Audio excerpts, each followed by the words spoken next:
All right, welcome back, Teach Better Family. We are here for the Admin Mastermind recap. I've got the phenomenal Chad Ostrowski with me as we're going to be discussing a really quality conversation this morning, Chad. We had a pretty large group, and man, I loved not only seeing everyone, but just also the think tank and the resources provided this morning as we're really trying to talk through staff management and how the workload, especially in the spring, is feeling pretty heavy on folks. A lot of teachers are stressed and sharing that with their admin. And so really it was about kind of assessing their campus, their teachers, and maybe this will be our starting point as far as like how as an admin do we assist our teachers or identify the signs for the personal overwhelm of our staff. And Chad, will you just kind of share, what people shared out in regards to trying to assess what's going on with their teachers? Yeah, absolutely. I think this was a great conversation. I think it was also showing how responsive this group can be to the Mhm. needs of the individuals in it. Yep. I think a lot of administrators right now are going, I can't push anything on my staff because they're just so stressed out, or I can't do one more thing because they're at their wits' end or they're burnt out. Yep. And those are all like very real concerns that I think a lot of administrators have. However, even on the team, we see over and over again that when the work has meaning, when expectations are clearly articulated, when there's support for the work and time given to do the work, things can still move forward, even in these difficult times before testing and in the home stretch of the year kind of moments of you can still make gains. You can still Mhm. improve practice. And I think what a lot of people articulated was it comes down to knowing your staff. Yep. It comes down to having those conversations. I think one of the big takeaways I had, at least in terms of knowing your staff, was everyone that had a suggestion, it evoked a time where they could talk to individual staff members or small groups of staff members in a non-formal way. Yep. So it's very unlikely that if your staff is stressed, that they're going to all raise their hand and say, "We're stressed because of these five things," in an after school meeting or a morning meeting that you're having with them. And whether it's a coffee bar or a hot cocoa bar or like just stopping in their room and checking in on them, I think it's those individual interactions that really pay you back the most as a leader and give you a pulse of kind of how your building's doing and how your pieces and parts of your team are doing. One of the things that I always suggest is asking a simple question. Is there Mhm. anything I'm not doing that I can do to improve your situation or make your life easier? Or is there anything that I'm doing that I can do better to improve your situation? Because when you approach situations where you're evoking people to help you, they are more open to responding honestly because people want to help inherently. So those are just some of the primary things we talked about just like knowing your staff. And I think that was sort of like the baseline for the remainder of the conversation. Yep. Because once you know what the stressors are and know the level of burnout, then the conversation moves to what do we do about it? How do we move forward now that we have this knowledge? Yep. And I loved the component, like you said, being visible, having those one-on-one conversations. Another resource that was provided was this book here, How to Know a Person, The Art of Seeing Others Deeply and Being Deeply Seen. I think that's a wonderful title and resource for those who are looking for strategies to, have those conversations like you were talking about as far as being informal, but also allowing them to know that, hey, I'm here to help you grow, to take things potentially off of your plate. And that kind of went through, like you said, that was our baseline, but that went to the next component, which was like, what steps do you take to understand the key triggers that are for the teachers, right? Because right now, and I think someone gave a great example, is like, they see lesson plans or a unit or an initiative, and they have as a collective whole like saying, oh, I'm going to do X, Y, and Z, which is phenomenal, and then they get really stressed out about the expectations that they put on themselves. So, like as admin, what can we do to help support them? Yeah, a lot of the stress that teachers feel tends to be self induced. I'm not Yep. saying that there's no external stress. Don't come after me, okay? I fully understand on a personal level the level of stress that teaching can provide an Yes. individual. But as teachers, we're perfectionists. We want to go to the bat for our kids every single day. So when things are not working, or when we're getting stressed out, or we're trying to pour from an empty cup, we feel that like in our souls as educators. So when one of the things I often tell administrators is not to create a villain. Yep. And, when we give names to things or make the name the thing we're worried about, it never works out really well. We work with schools on something called the grid method all the time. It's one of the primary things we work on. We do a lot of things, but that's sort of like what started the Teach Better team. That's like kind of our Big Mac, so to speak, on our menu. And to steal a Jeff Gargis metaphor, but I thought you were the Big Mac, Chad.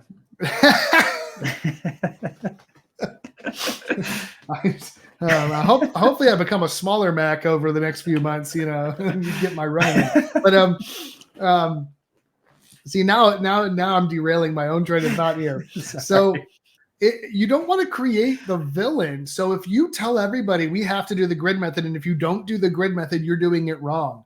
Or we have to do standards-based grading, and if you don't do standards-based grading, you're wrong. Or we have to do fill in the blank here, Leader in Me, SEL, like trauma-informed, assessment design. Like if you make it about the thing, you're creating a villain. You're creating something for everyone to point to and go, that's not one more thing I'm willing to do, because that's one more thing that I didn't have in my vernacular before. However, if you want to improve staff outcomes and execution and improve staff practice, you can't just sit back and go, okay, I won't do anything. Like oftentimes administrators they'll pull their feet off the pedals or the gas way too fast. They'll go, nope, not doing anything. And then you get stagnation and you have to start all the work over the next year. So you're in this perpetual cycle of you start strong, you take your foot off the gas, and then it goes down. And then you have to start over again. And it's just like this continual like roller coaster of progress and then faltering back to where you were before. Well, if you create foundational practices you want to work towards as a building, as a grade level, as a school district, you can now attack those with trainings and tools and strategies, but they're always tied back to the fundamental focus of your school or building. So I often say, and when the team's working with a school or a district, what are 3 to 5 things you want to see in every single classroom? What are 3 to 5 things that should be expected to be happening every classroom, every kid, every day, all the time, right? If you can kind of mentally go, if we can expect these things, we're going to be okay. What are those 5 things for you? What are those 3 things for you? Now, when you go, I'm going to show you how to do the grid method, which is going to help all 5 of these things or 4 of these things. Or we're going to do standards-based grading, but this is really focused on clear communication and feedback for student learning.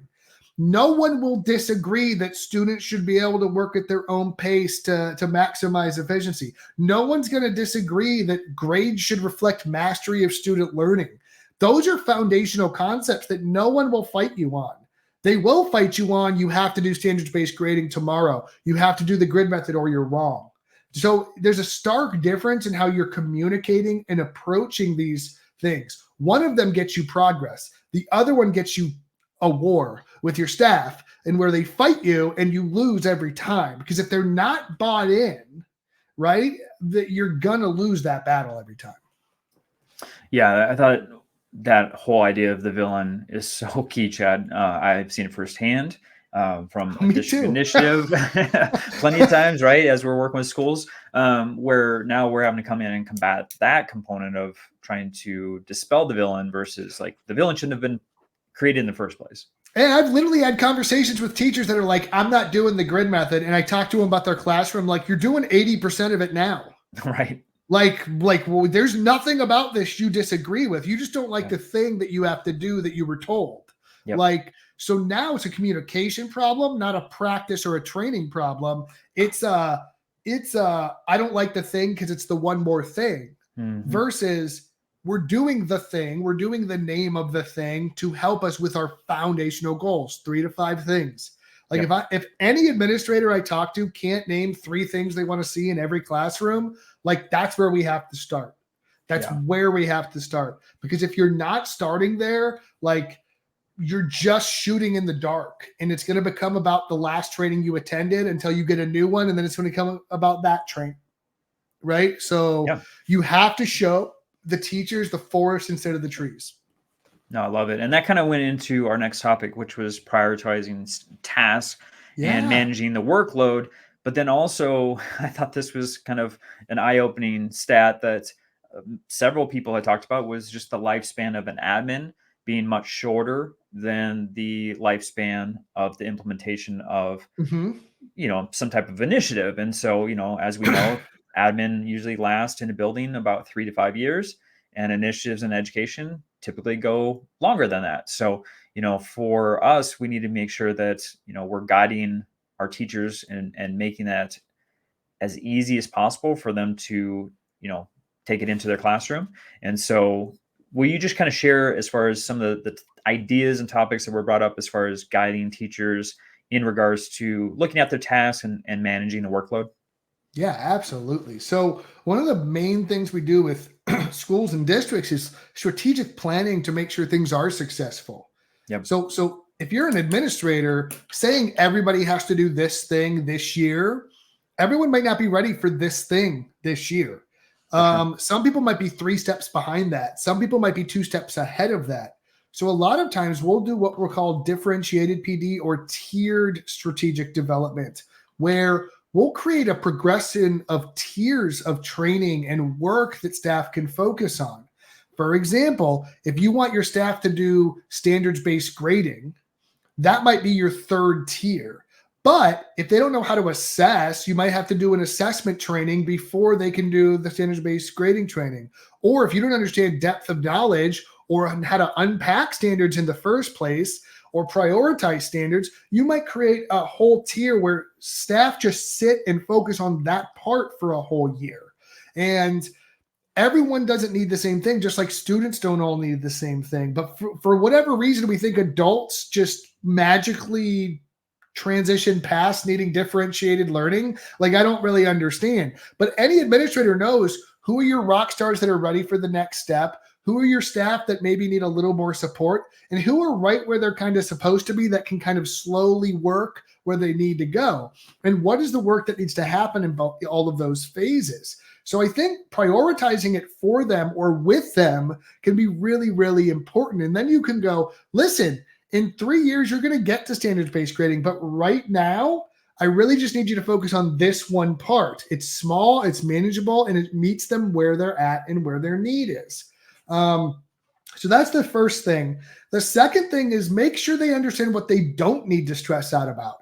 So many times staff are stressing out about things, and then the admin comes up and goes, I don't know why they're stressed about this. I've never told them to stress out about this. But so they're self-inflicting this stress.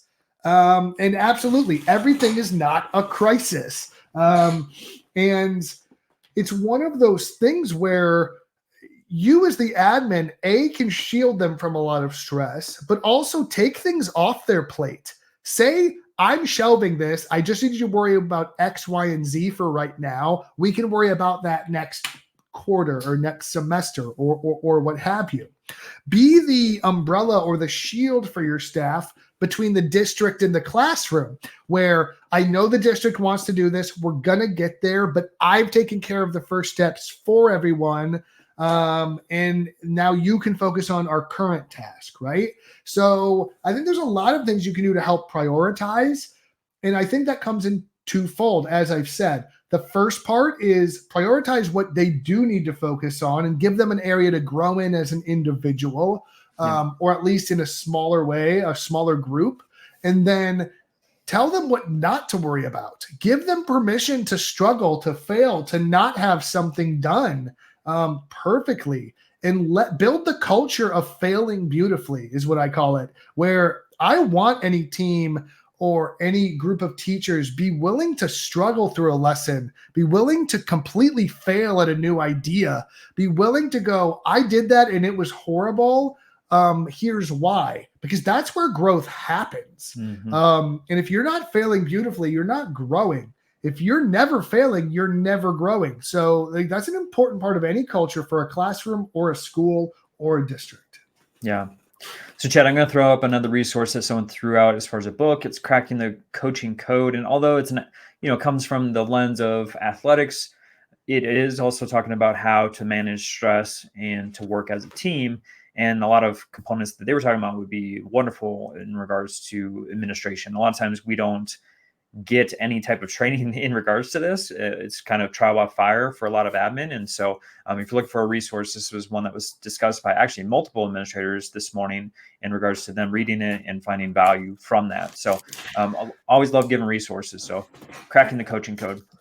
I also think you're hitting on a point, and we talked a little bit about this between us after the mastermind, but you do a ton of work with your Aspire to Lead program. And I think a lot of the deficit we see in administrative performance is due to lack of proper preparation. So I think it's making sure that we're setting admin up for success, whether they're assistant principals, or even higher up on the administrative chain within a district. I think a lot of it comes down to, like, do you have a proper internal system in place to grow and curate high quality leaders that can do this work? Now, we're lucky. We get to work with amazing leaders in our mastermind every single week, and they still struggle, and we struggle together, and it's an amazing thing. So if you take leaders that are not well prepared, right, you're setting them up for double failure, because they're going to be stressed out and burnt out, and dealing with a staff that's stressed out and burnt out, and that's never going to be a good equation. That's why I love when we can work with districts to help them set up those programs and put those things in place, so that now you're also saving human capital cost by reducing salaries because you're promoting from within. You don't have to have exhaustive searches. You can fill roles for admin and have continuity of culture. Like, there's so many benefits to just, and I know I'm looking at 1,000-foot view here to like a smaller problem, but I didn't think you would mind. But I think that's a key component of the big problem here of like lack of preparation for administrators. But that's where putting a program in place, whether it's internally or you bring someone like the team in to help you put a program like that in place, that can really, really reduce these long-term effects. So, because now your administrators know how to deal with those things instead of being thrown into the deep end and hoping they can swim. Well, I think that goes to the lifespan of the average administrator, right? So I Absolutely. think if there's not preparation there, and they are struggling, they're stressed, and they're burnt out immediately, that's going to decrease the life that they're in that building or within your district. So to set them up for success right away is extremely important. So yeah, obviously that's a huge passion of mine, and with the Teach Better team. So I didn't think you'd mind expanding on it a bit. I didn't. No, I could go on for much longer than this for recap multiple needs days, to go. because Yeah, we've right. seen you do it. So if you need support in anything that we're talking about, Chad, myself, and the Teach Better team is here for you. Of course, if you're watching this on YouTube and you're not a part of the mastermind, join us, please. Every Tuesday morning, this group is phenomenal. They're not perfect. They're struggling through things just like everybody else. And that's what I love about this group, is that they're providing resources, their experiences, their failures, their success. And it's an open space for communication and for us to be better every single day. So you can go to teachbetter.com/mastermind to join us. Obviously, we've also got a Facebook group too that is in collaboration with the things that we do on Tuesdays. So, for instance, if you can't join us on that Tuesday morning, you can still reach out to everybody in the mastermind to get resources, to get help, assistance, or maybe you're finding something that is amazing. You want to share that out with a group. So head over to facebook.com/groups/teachbetteradmin mastermind. It's a long link, but I promise you it's going to be a group that you find value in. And I find value in meeting with Chad and having him a part of the mastermind. And I just appreciate you, buddy, so much for joining this Tuesday morning and coming on the recap. Right back at you, man. One of the biggest things I hear administrators say is they feel alone. Yeah. Because it can be a lonely job. And I'm going to tell everyone listening right now that it doesn't have to be, because every single admin that joins this group is not alone any longer. They have a team, they have a group, they can email us and we can talk about their problems, or they can bring them up in person. You don't have to do this alone. And that's what I love about every time I get to join you guys. So, all right, man. Well, I appreciate everyone that's watching, and hopefully we will see you next Tuesday.